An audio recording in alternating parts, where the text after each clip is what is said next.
buenos días. ¿Cómo están? Es un placer que nos acompañe esta mañana.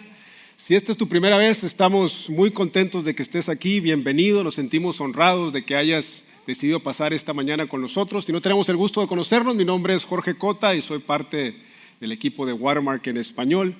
Y quisiera comenzar invitándote a orar y pedirle a Dios que nos hable, que hable a tu corazón esta mañana. Si has estado con nosotros durante este año, sabes que estamos recorriendo la Biblia de principio a fin y hoy llegamos al libro de Job. Pero antes quiero invitarte a que ores conmigo, ahí donde estás, dile a Dios: Señor, habla claramente a mi vida hoy.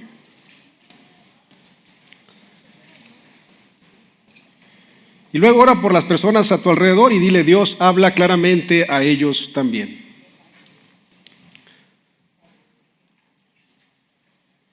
Y finalmente te pido que ores por mí, pidiéndole a Dios que hable claramente a través de mí.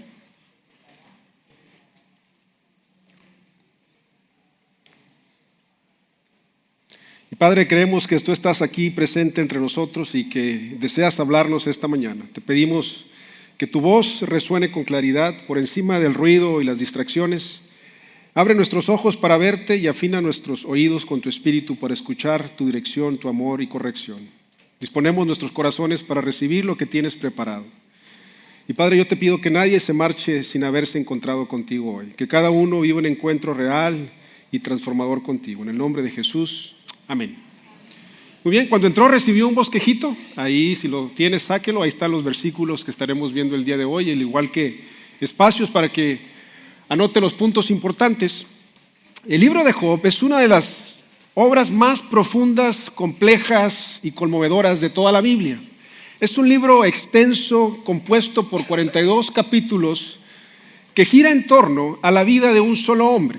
Un hombre a quien Dios permitió atravesar sufrimientos tan intensos que la mayoría de nosotros apenas podemos imaginar. Job no solo sufre pérdidas materiales, sino que también enfrenta el dolor emocional, físico, espiritual, relacional, de una manera desgarradora.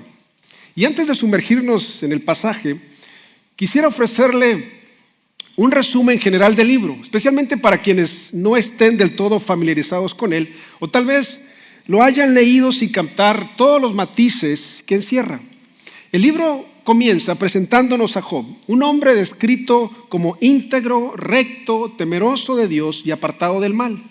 Es alguien que no solo se destaca por su carácter moral, sino también por su devoción espiritual al Señor. Job es un hombre completamente bendecido. Tiene una gran familia, una inmensa riqueza en ganado, tiene sirvientes, tiene propiedades y goza del respeto de la comunidad. Pero más allá de estas bendiciones externas, se nos dice que tiene una relación íntima con Dios, a quien honra a través de sacrificios y oración constante. De manera que en muchos sentidos Job representa el ideal de una vida recta, justa y bendecida. Pero luego el escenario cambia abruptamente y somos llevados a un misterioso tribunal celestial. Y allí vemos a Dios en su trono y entre los seres celestiales aparece Satanás, el acusador. Y allí vemos que Dios presenta a Job como un ejemplo de integridad. Pero Satanás lanza una grave acusación y dice que la fidelidad de Job no es genuina, que solamente ama a Dios porque ha sido bendecido abundantemente. Ahora bien, este momento es clave para comprender la tensión central del libro. ¿Es posible amar a Dios por quien Él es y no solo por lo que da? Satanás afirma que no. Y para probarlo pide permiso para poner a prueba a Job. Y Dios le concede permiso, aunque con ciertas restricciones. Primero, dice que no puede tocar su cuerpo. Y segundo, que no puede quitarle la vida. Y en un corto lapso de tiempo, el mundo de Job se viene abajo. Lo pierde todo. Sus animales, sus sirvientes, sus posesiones, sus hijos, incluso su salud. Su cuerpo se cubre de llagas dolorosas desde la cabeza hasta los pies. Lo único que no perdió fue a su esposa. Y curiosamente parecía ser lo único que valía la pena haber perdido. Y digo esto porque después de haberlo perdido todo, ella le dice: maldice a tu Dios y muérete. Seguramente Job pensó: Señor, ¿te la llevas tú o quieres que te la mande yo? Su dolor era tan grande que hasta su propia esposa le sugirió quitarse la vida ante la desesperación. Sin embargo, Job no lo hace. Aunque no comprende lo que está ocurriendo, Job se mantiene firme en su fe. Y en medio de este sufrimiento, 3 amigos de Job, Elifaz, Bildad y Zofar, llegan a él para consolarlo. Y al verlo tan desfigurado por el dolor, se sientan con él en silencio durante 7 días. Pero cuando finalmente Job rompe el silencio y expresa su angustia, deseando haber no nacido. Y es ahí cuando comienza una larga y tensa conversación. Y durante los 36 capítulos se desarrolla un diálogo poético cargado de emoción. Job derrama su alma, lamenta su situación, hace preguntas existenciales y clama por una audiencia con Dios.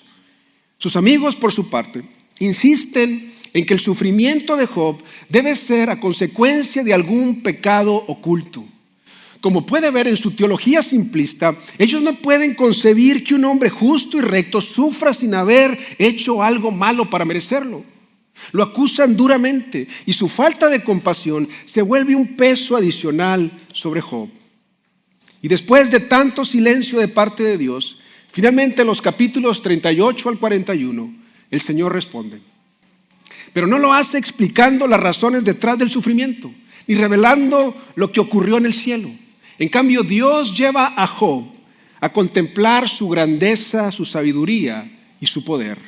Y a través de una serie de preguntas retóricas sobre la creación, sobre los cielos, sobre los mares, sobre los animales y las fuerzas de la naturaleza, Dios confronta a Job con la realidad de que hay mucho más en el universo de lo que él pueda comprender. Ahora bien, esto no es un reproche cruel, sino una invitación misericordiosa a confiar completamente en la soberanía de Dios cuando no tenemos todas las respuestas. Y Job, conmovido y humillado, reconoce su pequeñez. Y al final del libro, Dios reprende a los amigos de Job por no haber hablado con rectitud. Les ordena ofrecer sacrificio y pide que Job ore por ellos. Y Job intercede y Dios escucha su oración. Y luego Dios restaura su fortuna dándole el doble de lo que tenía antes. Le concede una nueva familia y una vida larga y plena. Pero más allá de lo material, lo más significativo es que Job ha sido transformado. Ha pasado de conocer a Dios por información a conocerlo por experiencia. Y a lo largo de esta narrativa hay mucho que debemos considerar. ¿Por qué? Porque el libro nos confronta con el sufrimiento y el dolor profundo de un solo hombre y nos impulsa a formar preguntas teológicas profundas sobre la sabiduría y la capacidad de Dios para gobernar un mundo quebrantado. Y precisamente en esto radica la confusión de Job y su clamor insistente por una audiencia con Dios. Este libro también nos invita a examinar nuestra responsabilidad personal, así como la manera en que ofrecemos o fallamos en ofrecer consuelo a quienes nos rodean cuando atraviesan temporadas de sufrimiento inexplicable. Y quizá lo más evidente es que nos desafía a enfrentar el misterio del sufrimiento mismo y a luchar honestamente con la pregunta que tantas veces no tiene respuestas fáciles. Señor, ¿por qué? De hecho, el libro de Job fue escrito para corregir las falsas creencias de su época y para guiar al pueblo hacia una comprensión más realista del sufrimiento en un mundo quebrantado. Y aunque el dolor era inevitable, se creía en esta época que solo afectaba a quienes lo merecían y que uno podía evitar el dolor y el sufrimiento acumulando buenas acciones. Y esta mentalidad anticipaba a lo que hoy conocemos como el karma. Y hoy, aunque el sufrimiento persiste, hemos adoptado nuevas formas de intentar esquivarlo, ¿sí o no? Confiamos en la tecnología, en la medicina, en el entretenimiento, en el autocuidado, creyendo que con buenos hábitos, creyendo que con una buena vida ordenada podemos mantener el dolor a raya. Pero el sufrimiento sigue presente. Y aunque muchas veces oculto tras hospitales, asilos de ancianos o a puertas cerradas, vivimos adormecidos por la comodidad y adormecidos por la conveniencia. Y nuestra incomodidad ante el dolor ajeno revela cuánto confiamos en los dioses de este mundo, el control, la imagen y la autosuficiencia. Sin embargo, Jesús fue claro: en el mundo tendrán aflicción. Y escucha bien, nuestras estrategias humanas no pueden aislarnos o alcochonarnos del dolor. Entonces, si el sufrimiento es inevitable, ¿por qué nos incomoda tanto enfrentarlo? Y a través de la historia de Job, Dios nos muestra que el dolor no es un accidente ni una señal de castigo automático, sino una realidad que todos enfrentamos en algún momento de nuestras vidas. De manera que quisiera que viéramos 3 maneras en las que el libro de Job nos despierta al hecho inevitable y siempre presente del sufrimiento en este mundo. Anota el primer punto importante: la presencia de Dios en nuestro sufrimiento. La presencia de Dios en nuestro sufrimiento. Acompáñenme al capítulo 1 del libro de Job. Como mencionamos antes, el prólogo nos presenta a Job como un hombre íntegro, temeroso de Dios, apartado del mal y profundamente bendecido por el Señor. Y todo parece estar en orden en su vida, como si la bendición de Dios fuera directamente proporcional a su obediencia. Sin embargo, lo que sigue a continuación cambia el tono del relato de manera radical. Se nos lleva por un momento a una escena celestial, donde tiene lugar un diálogo inesperado entre Dios y Satanás. Mira lo que dice Job 1:8 al 12. Y el Señor le preguntó a Satanás: ¿no te has fijado en mi siervo Job, que no hay otro como él en la tierra, un hombre íntegro y recto, temeroso de Dios y apartado del mal? Y Satanás respondió al Señor diciendo: ¿acaso teme Job a Dios de balde? ¿Acaso no le has protegido a él y a su familia y a todo lo que tiene? El trabajo de sus manos has bendecido y sus posesiones se han aumentado en la tierra. Pero extiende por favor tu mano y toca todo lo que tiene y verás si no te maldice tu misma cara. Y el Señor le respondió a Satanás: he aquí, todo lo que él tiene está a tu poder. Solamente no extiendas tu mano contra él. Entonces Satanás salió de la presencia del Señor. Y la historia continúa con una descripción dramática de una pérdida indescriptible.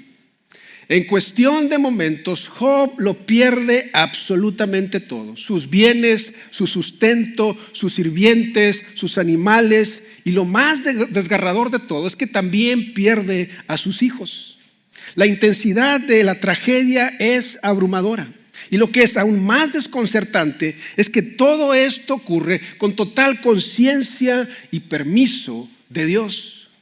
Y luego en el capítulo 2, el pasaje nos transporta nuevamente a esta escena celestial. Es otro día, pero el tono sigue siendo tenso. Dios vuelve a mencionar a Job con orgullo, destacando su integridad a pesar de todo lo que ha sufrido. Y Satanás propone ahora atacar su cuerpo, y con permiso limitado hiere a Job con llagas dolorosas de pies a cabeza. Además, su esposa, el único familiar que queda, en lugar de consolarlo, le dice: maldice a Dios y muérete. Y estos 2 capítulos intensos y desafiantes revelan 3 profundas verdades sobre la presencia de Dios en el sufrimiento. La primera, anótela: Dios nos conoce íntimamente. Dios nos conoce íntimamente. Dios no solo observa nuestras vidas desde lejos, Él nos conoce profundamente. Dios conocía a Job, sabía quién era, sabía cómo pensaba, cómo respondía y hasta dónde podía llegar su fidelidad. Dios no apostó ni jugó con la vida de Job, actuó con un conocimiento perfecto. Y lo mismo sucede contigo. Escucha bien, Dios te conoce mejor que tú mismo. Él sabe cuál es tu capacidad, Él sabe cuáles son tus límites, tus debilidades y tus fortalezas. Y lo más importante, la fuerza que tienes viene de Él. Es su gracia obrando en ti, capacitándote incluso en los momentos en que sientes que no puedes más. La segunda verdad, anótala, es que Dios permite y guía el sufrimiento en nuestra vida. Dios permite y guía el sufrimiento en nuestra vida. Y yo sé que es difícil aceptar, pero dése cuenta que fue Dios quien mencionó a Job. No fue Satanás quien trajo su nombre, sino fue Dios quien lo señaló. Le preguntó, ¿no te has fijado en mi siervo Job? Ahora bien, esto nos confronta muchas de nuestras ideas sobre el sufrimiento. ¿Por qué? Porque nos gusta pensar que Dios siempre nos protege del dolor o que solo lo permite cuando es absolutamente necesario. Pero este pasaje nos muestra que Dios puede usar incluso el sufrimiento para revelar su gloria, para formar nuestro carácter y para profundizar nuestra fe. Debemos reconocer que Dios, en su soberanía, permite pruebas no porque nos abandone, sino porque está obrando algo más grande que nosotros simple y sencillamente no podemos comprender. Y la tercera verdad, anótela, es que Dios controla a Satanás y limita el sufrimiento. Dios controla a Satanás y limita el sufrimiento. Como puede ver, Dios no solo permite el sufrimiento, sino que lo limita, lo dirige y lo contiene dentro de sus propósitos eternos. El diablo no es un enemigo igual a Dios en una lucha de fuerzas opuestas, no. Satanás es una criatura limitada, utilizada por Dios, aunque no lo entienda, para cumplir los planes del Creador. Y eso, por extraño que suene, nos da consuelo. ¿Por qué? Porque significa que nada se escapa del control de nuestro Padre Celestial, ni siquiera las peores situaciones y las peores pruebas de la vida. Y escucha bien. No existe ninguna prueba que hayas enfrentado ni enfrentarás que ocurra porque Dios esté ausente o distraído. Él es la causa soberano y el control absoluto de todo lo que sucede. Por eso Job declara en el capítulo 1, versículo 21, desnudo salí del vientre de mi madre y desnudo volveré allá. El Señor dio y el Señor quitó. Sea bendito el nombre del Señor. Y luego nuevamente en Job 2:10 dice, recibimos el bien de parte de Dios y no recibiremos también el mal. La palabra mal en este versículo quizás se traduzca mejor como desastre o calamidad. Ahora bien, esto no es un malentendido o confusión por parte de Job sobre quién está causando su sufrimiento.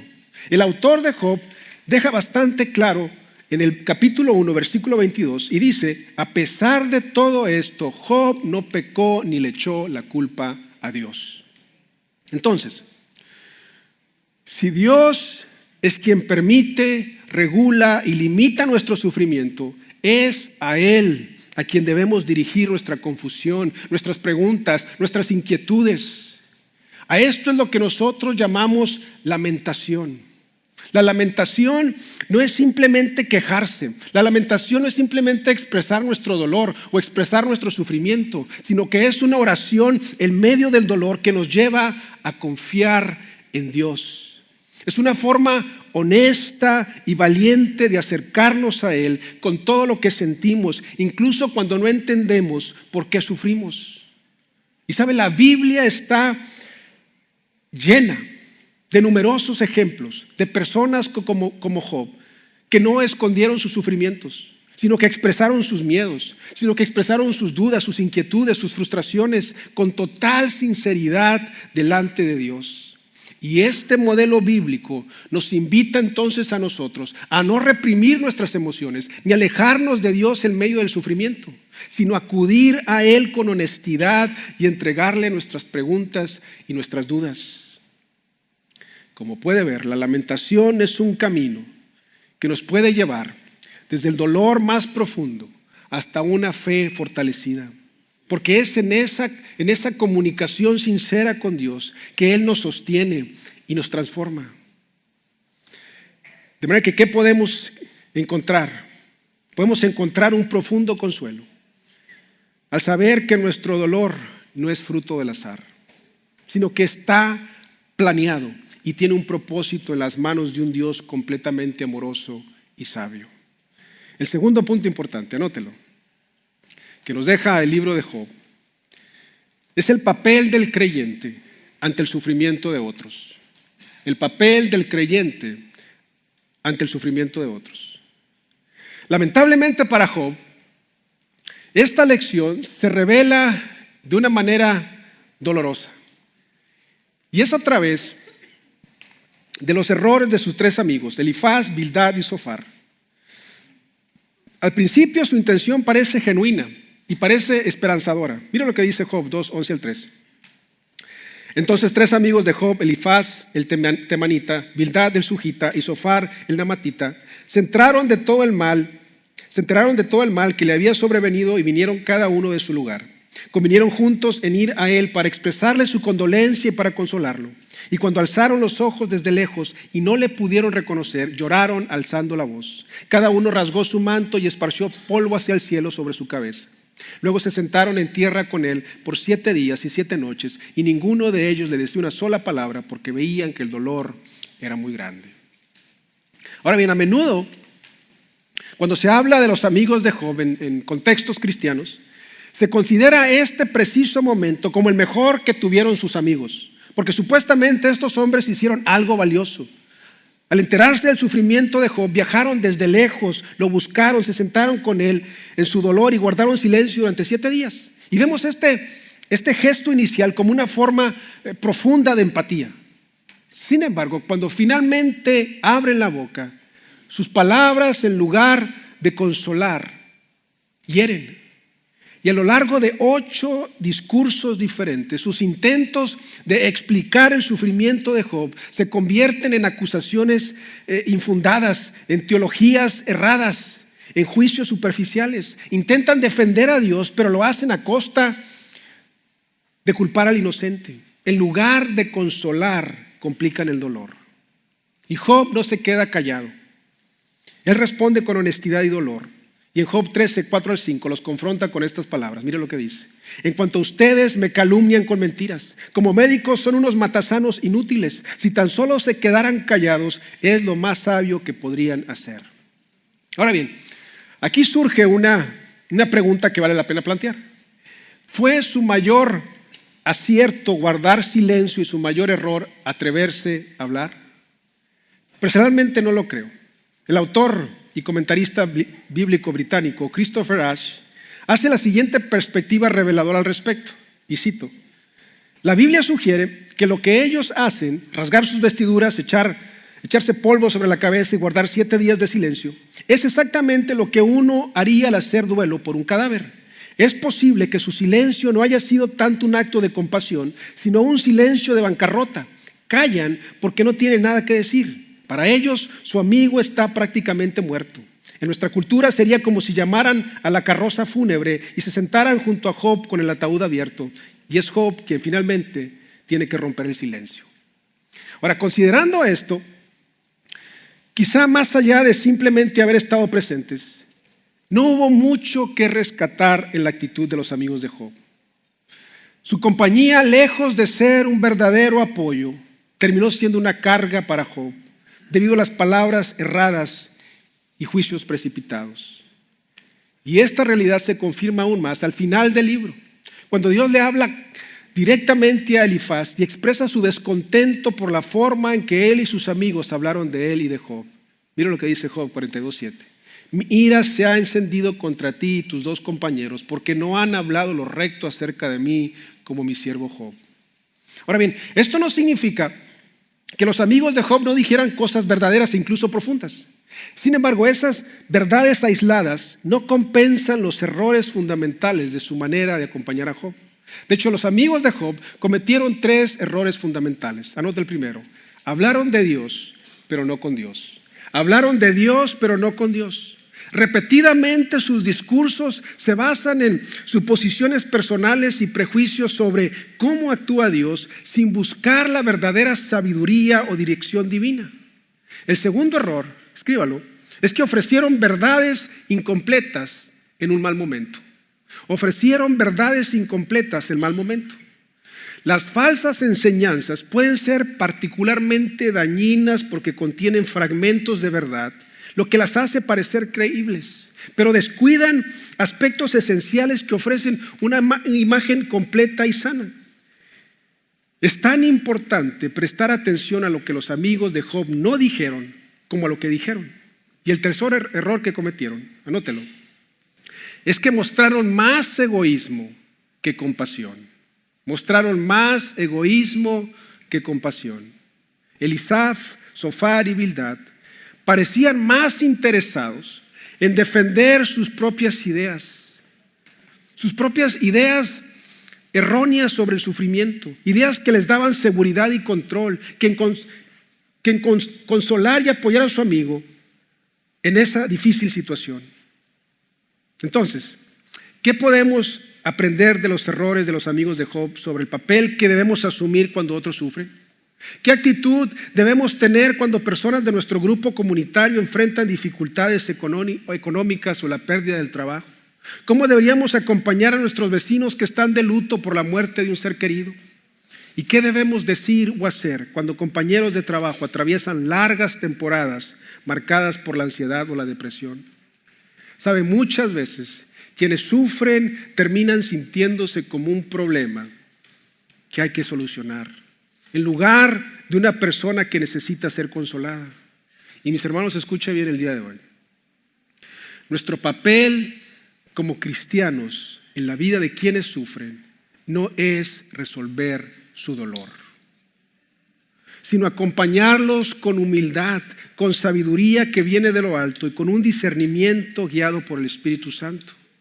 De hecho, 3 formas en las que podemos vivir este llamado.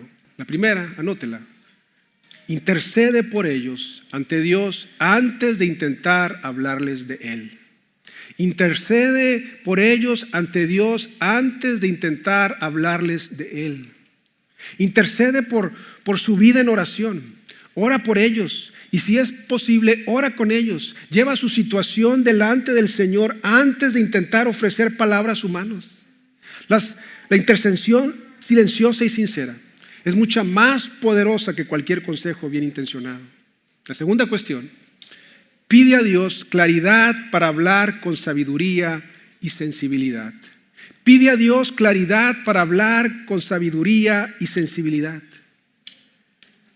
Santiago 1:5 nos recuerda: si a alguno de ustedes le falta sabiduría, pídasela a Dios y Él se la dará, pues Dios da a todos generosamente sin menospreciar a nadie. Antes de ofrecer recursos, antes de ofrecer soluciones prácticas o tus versículos favoritos, recuerda que estás representando a Dios mismo. Acércate con humildad, acércate con un temor reverente, con un corazón sensible. La sabiduría es saber amar en el momento justo. Y la tercera, escríbela: actúa con compasión y una actitud desinteresada. Actúa con compasión y una actitud desinteresada. Sabes, a veces las palabras más poderosas y más sanadoras que puedes pronunciar son: lo lamento profundamente.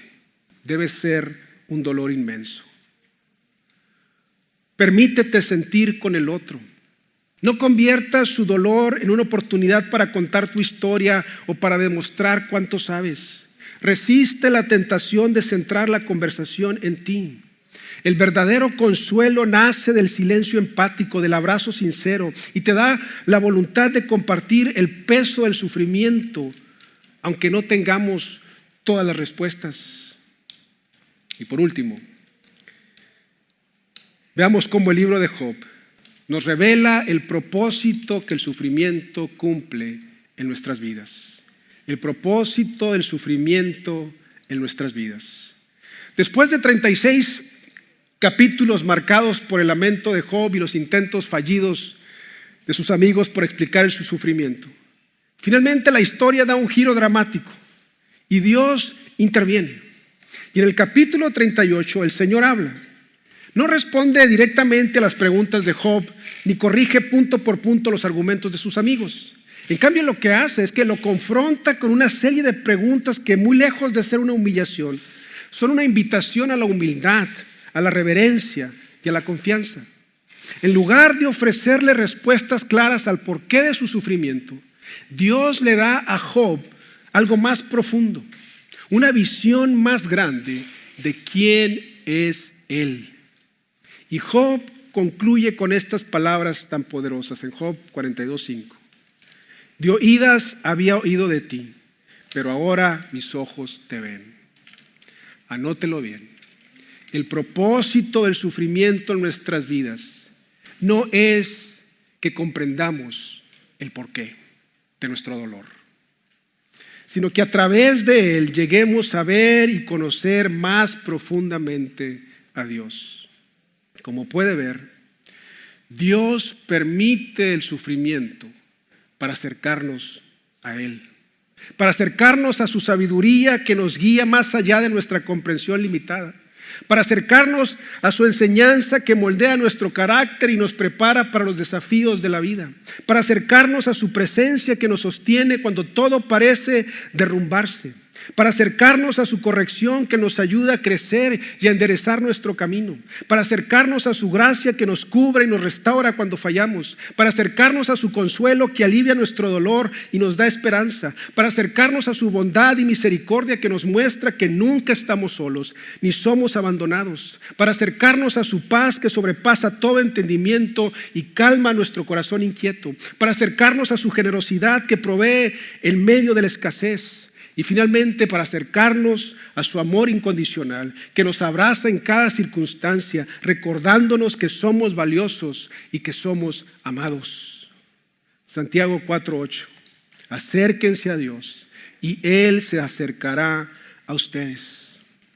Ahora bien, quizás algunos de ustedes puedan estar escuchando esto y pensar, ¿sabes? Esto suena muy bien, pero yo no estoy necesariamente atravesando un momento de sufrimiento.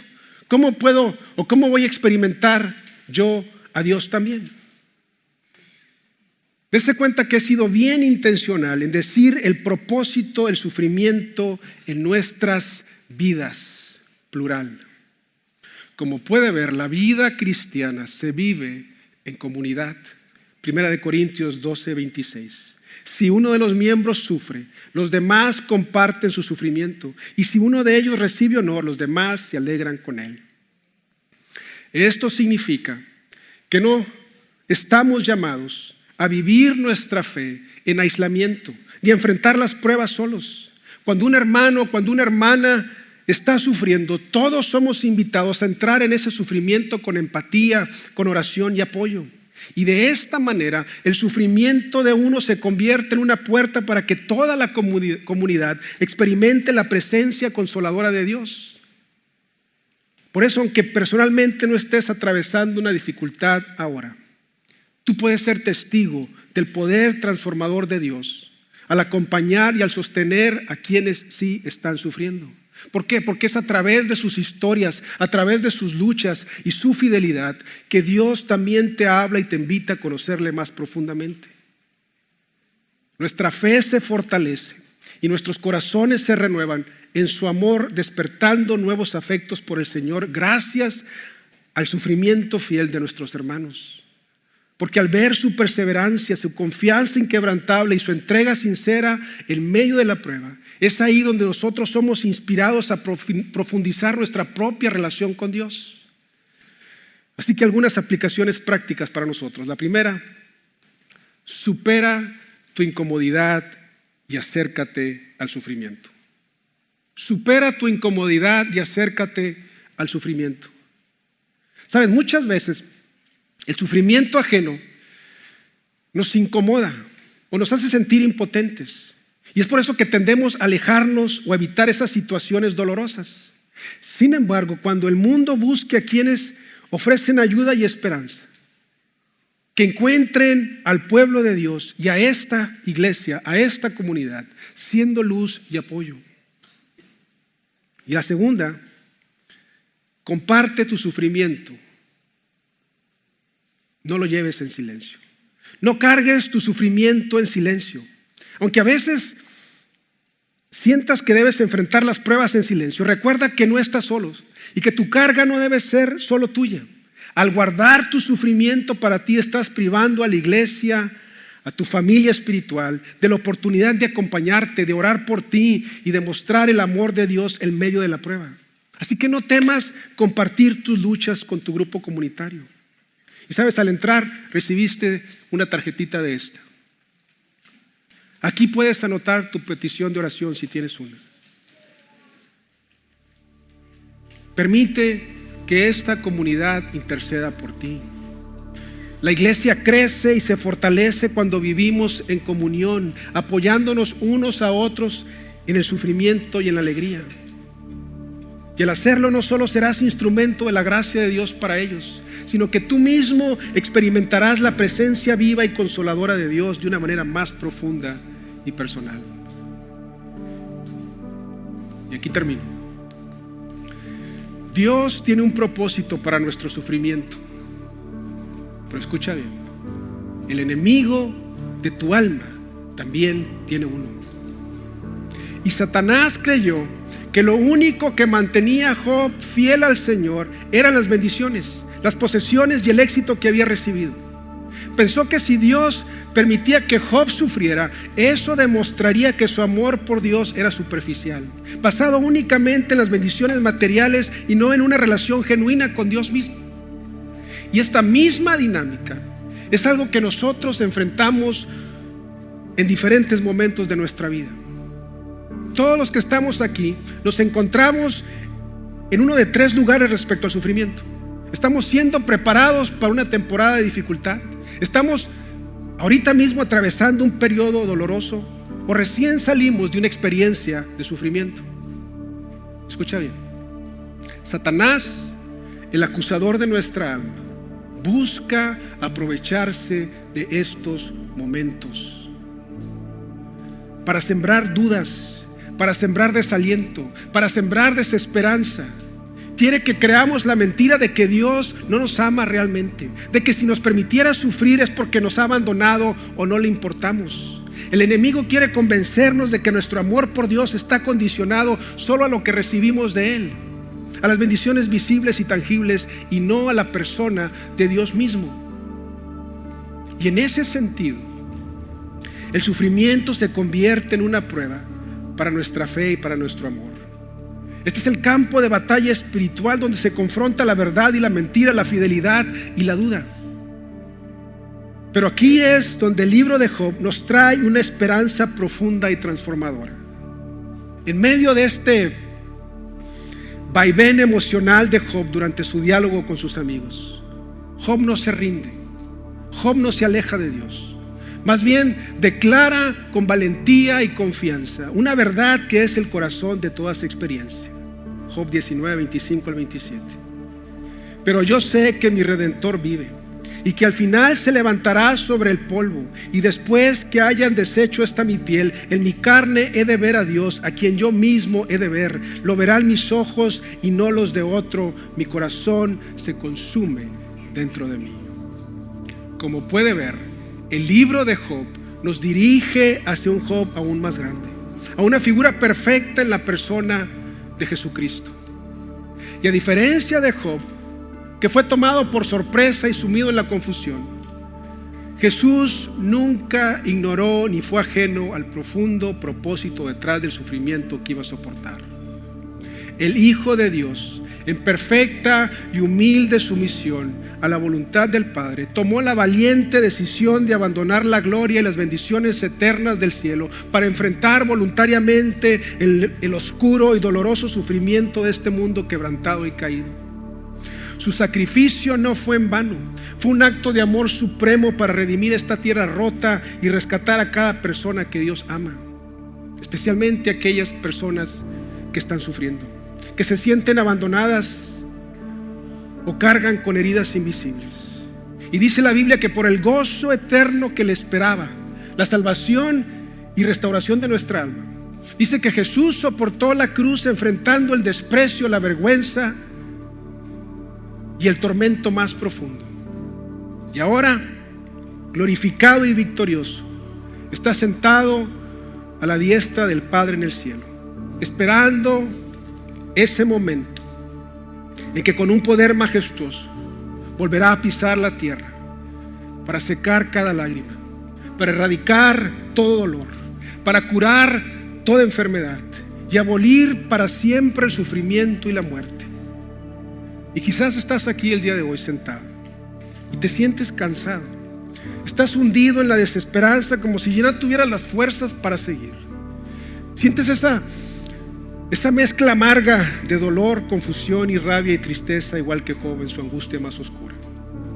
Tal vez te encuentras tentado a apartarte del Señor, a cerrar tu corazón, a alejarte de su presencia en lugar de buscar refugio en Él. Hoy quiero decirte que no estás solo, que hay una esperanza viva y real para ti. La mano fuerte, cálida y poderosa de Jesús está extendida hacia ti ahora mismo, invitándote a tomarla. Y si tú das ese paso, nunca más estarás solo ni abandonado, porque Él jamás te soltará. Así que quiero invitarte, mientras cantamos esta última canción, que des un paso adelante. Aquí enfrente va a haber un grupo de personas que nos encantaría orar por ti. Comparte tu carga. Permite que tu dolor sea aliviado en comunidad, porque eso también es parte de cumplir la ley de Cristo: amarnos y sostenernos en las pruebas. Como puedes ver, el dolor nos une y la comunión nos sana. Y si nunca has aceptado la invitación de Jesús, este es tu momento. Queremos ayudarte a entregar tu vida a Jesús, a poner tu fe en Él para recibir el perdón de tus pecados y la esperanza de vida eterna. Jesús está aquí, extendiendo su mano con amor y poder, listo para sostenerte, sanarte y darte vida nueva. Y Padre, inclinamos nuestro rostro esta mañana y te damos gracias porque eres un Dios soberano, majestuoso en poder y cercano en amor. Tú no permaneces distante ni observas desde lo alto con indiferencia. Tú desciendes con ternura a nuestros valles más oscuros, a nuestras noches más largas. Nos ves en medio de las lágrimas silenciosas, de los suspiros que brotan del alma, en el peso invisible del dolor, y te acercas. Y eres el Dios que camina con nosotros, aún entre las sombras del sufrimiento. Y hoy clamo a ti, Señor, por aquellos que viven con el corazón agitado por la ansiedad, por quienes sienten en su cuerpo el agotamiento de tantas batallas, por las almas que apenas logran mantenerse en su pie. Sosténlos tú, Señor. Ayúdales a creer que tus promesas son firmes y verdaderas, incluso cuando todo a su alrededor parece derrumbarse. Líbralos, mi Dios, de las mentiras del enemigo, estas voces que susurran que están solos, que no tienen valor, que a ti no te importa.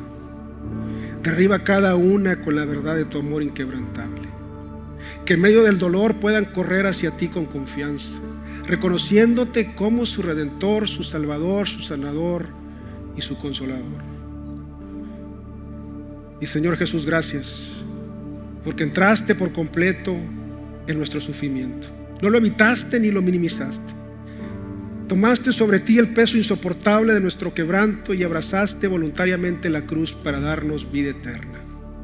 Gracias porque a través de tu sacrificio podemos experimentar cada día el poder transformador de tu resurrección en nuestras vidas. Recibe toda la gloria, recibe todo el honor y recibe toda la alabanza. Amén.